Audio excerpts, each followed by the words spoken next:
Hello YouTube, this is Callum from English Shooting, and this video is going to be a bit different because I'm actually going to pass you over to Mike Jake in a little bit from Icon Arms. Now, for those of you that don't know, Icon Arms are currently developing and have developed and have brought to market a UK legal 2.2 long rifle SigSauer pistol.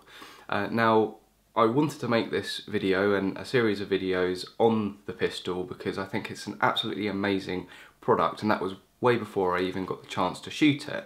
And yesterday I had the amazing opportunity to go up to Nottingham, meet Mike and shoot their new pistol. And I had an absolute blast. But instead of me getting a load of information, I thought I would get Mike, because he obviously knows everything there is to know about the gun. So I got him to sit down and give a quick overview and tell you about the gun. Now, I will be getting a video out shortly which will be my take on the pistol, and I've got a lot of footage of it being shot and good close-up footage of it, so I'll be making that video shortly and getting that out as soon as possible. But Mike did an absolutely fantastic job in one sitting of giving a complete overview of the gun, so there's very little editing to do for that, so I thought I'd get that out as soon as possible and get that out first. But please keep an eye on the channel because I'll be getting some shooting footage of it and my opinion and review of the gun out shortly. But for now, I'm going to pass you over to Mike, and I hope you enjoy. Hi, I'm Mike Jakes from Icon Arms, and Callum has asked us to come along and talk for a minute about our new pistol, which is the iP226, which is our collaboration with SigSauer to enable us to bring a long barrel pistol legal for the UK market into recreational shooting over here. Basically, it is it's modelled on the SIG P226, which is quite an iconic piece of kit issued to the SAS, SBS, US Navy SEALs, NCIS and all. Basically what we do is the pistol is assembled here in the UK. The core components are a stainless steel barrel, which is Lothar Walther, which is then subsequently tough trided. We source some of the components from SigSauer, and we manufacture some of the other parts ourselves, like for example the coat hanger assembly. What we don't do is bring pistols into the country pre-assembled because of the quirks around our firearms laws. Once something is assembled as a prohibited firearm, even if it's converted into a specification that's compliant with UK Section 1 regulations, it means that it actually still stays a Section 5 prohibited firearm. So these are never a firearm until they're assembled over here by us in the UK. It's got an aluminium alloy boat tail frame assembly with a standard combat trigger, which is the standard double action, single action trigger that's found on the standard firearm. It's got an aluminium alloy slide assembly, which is SigSauer's own 2.2 slide assembly that's seen either on the 2.2 rimfire versions of the P226, which is sold as a training aid in the States and typically goes out to law enforcement officers for cheaper training, or as the 2.2 slide conversion kit. Now, obviously, we don't use the barrel. As I said, we use the Lothar Walther stainless steel barrel in 2.2. The pistol has got a 11-degree match crown at one end. It's got a bent semi-auto match chamber at the other end. What that does is it helps the accuracy of the pistol, but it also makes it a little bit picky in terms of ammunition. So, for example, there are certain brands of ammunition that have quite a broad tolerance range in terms of case diameter. Some of the Minimag batches can be a bit bigger than others, and they don't particularly like going into a tight match chamber like the bent. But that's not unique to this pistol. For example, a lot of Volk-Orson match barrels for the 1022 have a similar bent chamber and suffer with similar issues.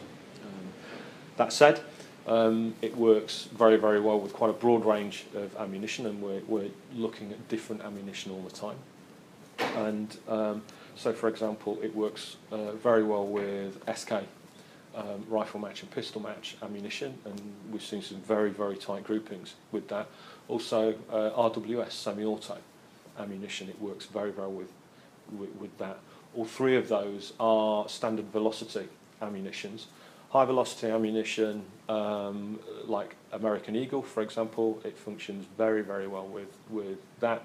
And also CCI Blazer as well, which obviously is very, very cheap to shoot, and if you're just going to plink down the range, then that's absolutely fantastic.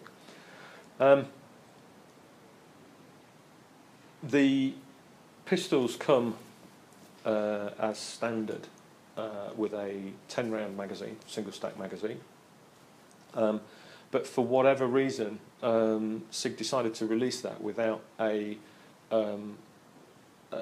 slide catch capability. So normally on a pistol, there's a little device attached to the magazine that when you've expended the last round, it actually holds the catch back so that you can easily change the magazine and then send the slide forward again and continue shooting. For whatever reason, with the 2.2, SIG decided to not do that, and in our view, that's a pretty significant omission.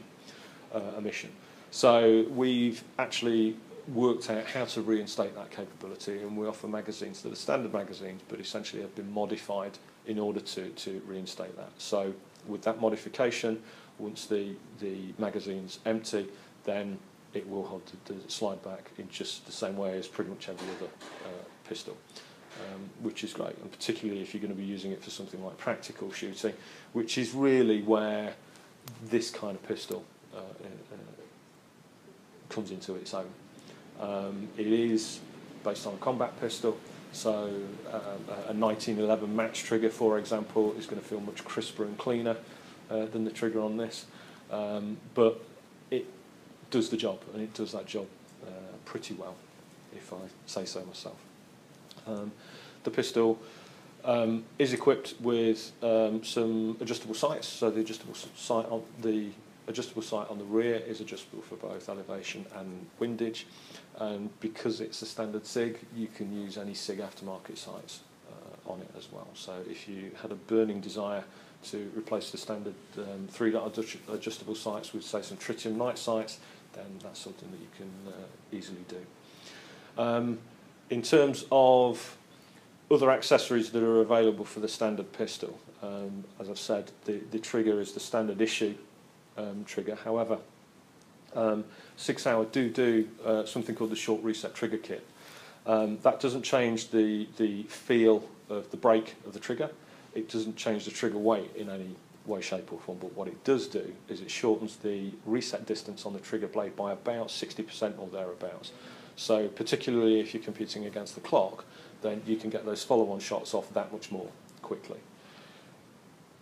In terms of the trigger weight itself, because it's a combat pistol, and particularly in double action, the trigger is reasonably heavy. Personally, I don't find a problem with it at all, but some people have noted that it's a little bit firmer than, again, using the 1911 match trigger as an example. Aftermarket mainsprings are available. The standard spring supplied by SigSauer is, I think from memory, £24. Companies like Wolf in the United States manufacture trigger kits that have got springs down to about £17. So there is a noticeable difference in trigger pull when you install those, and it's a very, very straightforward job to do that as well. For people that like to use a red dot sight or a small pistol optic, SigSauer do provide a polycarbonate sight bridge which picks up on the Picatinny rail that's forward of the trigger guard and enables you, without having to gunsmith the pistol, to mount a red dot or a similar scope on the top.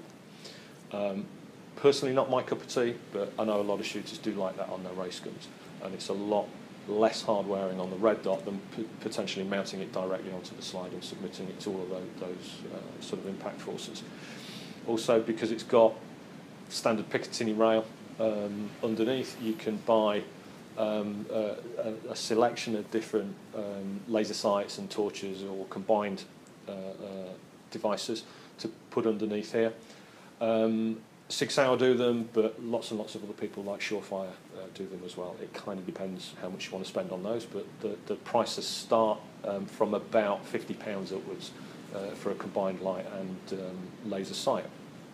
In terms of holsters, because it's a standard SigSauer iP226, in this form, if you want a military type, say Cordura type holster, or even a Kydex holster, something like that, you can use a standard SIG one as long as it has an open bottom on it, and lots of people provide those, ranging from upwards of about £11, if memory serves me right. However, if you are going to use them in competition, seriously in competition, you are going to have to consider using a proper competition holster that forward breaks. Again, because it's a standard P226, there are already people out there that can provide those kinds of holsters for this pistol. So it is a pistol, I think, that is probably most at home in practical shooting competitions, either at club levels or higher, rather than precision target shooting. But I'm okay with that. At the end of the day, we didn't necessarily set out to make these the most accurate pistols in the world. What we wanted to do really was try and introduce a bit of variety into the marketplace, but also really try and make available the things that we had aspirations to shoot before you could buy this kind of thing. And that's what we've done. It was an emotional decision rather than it certainly wasn't a decision that was based in the sound financial reasons for making it. But it's the SIG P226, like the Glock 17, like the Beretta 92 in M9 form, high powers 1911s. It's an iconic piece of kit used by some of the most recognisable and almost revered organisations on the planet, and kind of who wouldn't want to use one? And we've managed to figure out a way to do that and make it available to people to shoot, either if you're just plinking at the club or if you're going to compete at a much higher level than that. But at the end of the day, we want to give you something that has a nice feel to it, that's perhaps got a little bit of cachet to it, but most importantly, that everybody will enjoy shooting, because at the end of the day, it's really just about having fun, isn't it? I think that's pretty much all I've got to say. Thank you very much.